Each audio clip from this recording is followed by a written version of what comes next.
வணக்கம். சுமார் 10-11 ஆண்டுகளாக நாட்டை வழிநடத்தி வரும் பிரதமருக்கு ஆட்சி நடத்துவது எப்படி என்று கற்பிக்க முயலக்கூடிய ஒரு விசித்திரமான காட்சி கடந்த சில நாட்களாக சமூக ஊடகங்களில் தொடர்ந்து காணப்படுகிறது. ஒரு வார்டு உறுப்பினராக கூட தேர்ந்தெடுக்கப்படாத சமூக ஊடக நிபுணர்கள் பலர் நாட்டை எப்படி நடத்த வேண்டும், ராஜதந்திரம் எப்படி இருக்க வேண்டும் என்று பிரதமருக்கே அறிவுரை வழங்க முயல்வது மிகவும் சுவாரஸ்யமான காட்சியாகும். உங்களில் பலரும் கூட அதை பார்த்திருக்க வாய்ப்புள்ளது. இன்றும் கூட நரேந்திர மோடியை தீக்கடிக்காரர் என்று சொல்லி கேலி செய்பவர்களும் அவருக்கு கல்வி இல்லை என்று குற்றம் சாட்டுபவர்களும் இந்த நாட்டில் உள்ளார்கள். ஆனால் அப்படி கூறுபவர்கள் உலகம் அறியாதவர்கள் என்பதில் எந்த சந்தேகமும் யாருக்கும் இல்லை. அதோடு சமூக ஊடகங்களில் சண்டை போடுபவர்களாக மட்டுமே இருப்பவர்கள்தான் அவர்கள் என்பதும் மறுக்க முடியாத உண்மையாகும்.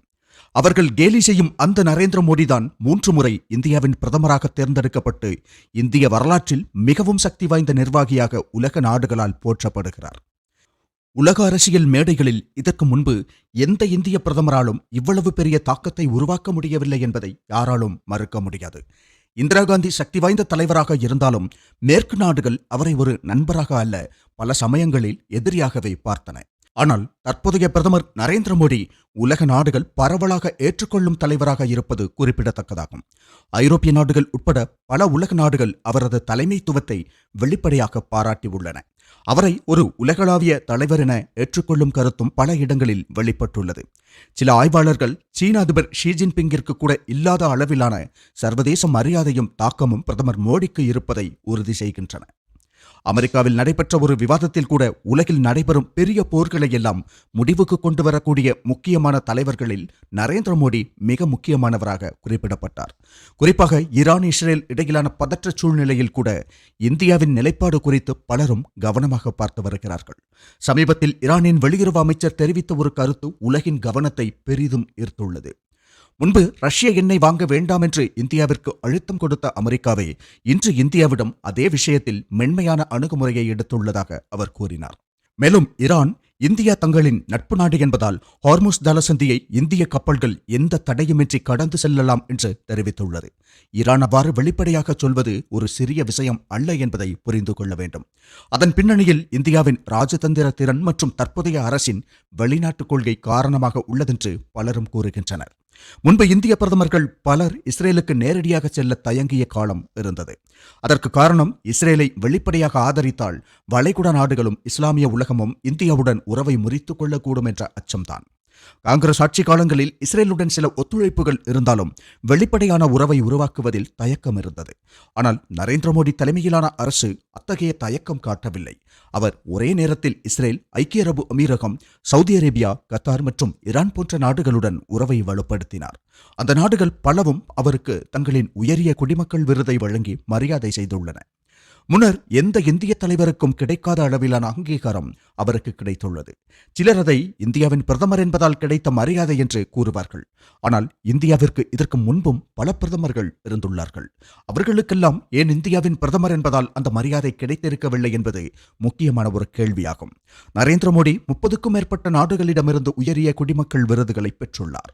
இந்தியாவின் மற்ற எந்த பிரதமருக்கும் அதன் பாதி அளவு கூட கிடைத்திருக்கவில்லை. அந்த நபர் அதற்கு தகுதியானவர் என்று அந்த நாட்டின் அரசு கருதும் போதுதான் ஒரு நாட்டின் உயரிய விருது ஒருவருக்கு வழங்கப்படும். எந்த ஒரு நாடும் அந்த அடிப்படையில் தான் உயரிய விருதுகளை யாருக்கும் வழங்கும். அப்படியாகும்போது முன்பு இந்திய பிரதமர்கள் வந்தபோது தோன்றாத அந்த எண்ணம் இப்போது நரேந்திர மோடி வரும்போது மட்டும் ஏன் தோன்றுகிறது என்ற கேள்வியும் உடனே எழுகிறது.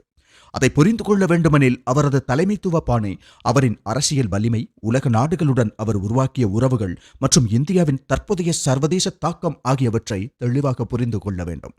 இன்று நரேந்திர மோடியை கடுமையாக விமர்சிக்கும் சிலர் 2014 முன்பு இந்தியாவிற்கு இருந்த வரம்புகளை பற்றி கவலைப்பட்டவர்கள்தான். 2014 முன்பு இந்தியாவின் நிலையை நினைத்து பார்த்தால் கடந்த ஒரு தசாப்தத்தில் இந்தியா எவ்வளவு முன்னேற்றம் கண்டுள்ளது என்பது புரியும்.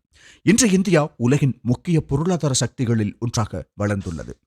அது ஒரே நாளில் நடந்த மாற்றம் அல்ல, பல திட்டங்கள் மற்றும் நீண்டகால திட்டமிடல்களின் விளைவாக ஏற்பட்ட மிகப்பெரிய மாற்றமாகும். இஸ்ரேல், ஈரான் போன்ற நாடுகளும் இந்தியாவை நட்பு நாடாகவே குறிப்பிடுகின்றன. இஸ்ரேல் பிரதமர் பெஞ்சமின் நெதன்யாகு நரேந்திர மோடியை தமது சகோதரனைப் போல கருதுவதாக கூறியது குறிப்பிடத்தக்கதாகும். இந்திய பிரதமர் இஸ்ரேலுக்கு சென்றபோது நெதன்யாகு நேரடியாக விமான நிலையத்திற்கு சென்று அவரை வரவேற்றார். ஒரு நாட்டின் பிரதமர் தனிப்பட்ட முறையில் விமான நிலையத்திற்கு வந்து வரவேற்பது மிகவும் அபூர்வமான நிகழ்வாகும். அந்த விருந்தினர் அந்த மரியாதைக்கு தகுதியானவர் என்று கருதும் போதுதான் அப்படியான மரியாதை வழங்கப்படும். அதேபோல் இந்தியாவும் சில உலக தலைவர்களை விமான நிலையத்திலேயே சென்று வரவேற்கும் மரபை கடைபிடிக்கிறது.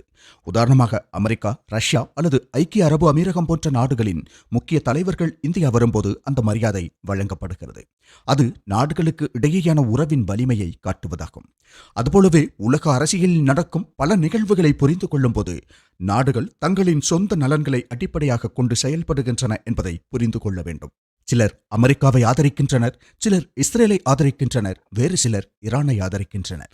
ஆனால் ஒரு இந்திய குடிமகனின் பார்வையில் முக்கியமானது இந்தியாவின் நலன்தான். இஸ்ரேலுக்கும் ஈரானுக்கும் இடையிலான மோதலில் இந்தியா நேரடியாக எந்த தரப்பையும் ஆதரிக்கவில்லை. இரண்டு நாடுகளுடனுமே நட்புறவை பேணுகிறது இந்தியா. அதுவே இந்தியாவின் ராஜதந்திர அணுகுமுறையின் முக்கிய அம்சமாக பார்க்கப்படுகிறது. இந்தியாவிற்கு முக்கியமானது தமது தேசிய நலன்களையும் பாதுகாப்பையும் முன்னிலைப்படுத்துவதுதான். அதனால்தான் இந்தியாவின் வெளிநாட்டுக் கொள்கையில் இந்தியா ஃபர்ஸ்ட் என்ற அணுகுமுறை வலியுறுத்தப்படுகிறது. பிரதமர் நரேந்திர மோடி இஸ்ரேல் மற்றும் ஈரான் ஆகிய நாடுகளின் தலைவர்களுடனும் பேச்சுவார்த்தை நடத்தி வருகிறார். போரின் சூழ்நிலையிலும் அமைதியை முன்னிறுத்தும் முயற்சியில் இந்தியா தொடர்ந்து ஈடுபட்டு வருகிறது. இந்தியாவின் அரசியல் நிர்வாகம் இந்த சிக்கலான சூழ்நிலைகளை கையாளும் திறன் கொண்டதாக பலர் மதிப்பிடுகிறார்கள். சமூக ஊடகங்களில் விமர்சிப்பவர்கள் பலர் இருக்கக்கூடும். ஆனால் அவர்கள் தீக்கடைக்காரர் என்று கேலி செய்யும் அந்த நபர் ஒரு மாநிலத்தின் முதல்வராக பல ஆண்டுகள் பணியாற்றியவர். அதன் பின்னர் இந்தியாவின் பிரதமராக 3 முறை தொடர்ந்து தேர்ந்தெடுக்கப்பட்டவர். 145 கோடி மக்களை கொண்ட நாட்டில் இருந்து உயர்ந்து வந்து அந்த நிலையை அடைந்திருப்பது அவரது அரசியல் வலிமையை காட்டுவதாகும். எனவே யாரோ சொல்வதை கேட்டு அப்படியே ஒப்பித்துக் கொண்டு நாட்டை பற்றி, நாட்டு நடப்பை பற்றி சிறிதும் சிந்திக்காதவர்கள்தான் இவ்வளவு பெரிய நாட்டின் பிரதமரை தீக்கடைக்காரர் என்று சொல்வதில் மகிழ்ச்சி அடைவார்கள். இந்தியர் என்பதில் பெருமிதம் கொள்வோம். இணைந்தே இன்னும் பல சாதனை புரிவோம். ஜெய்ஹிந்த்.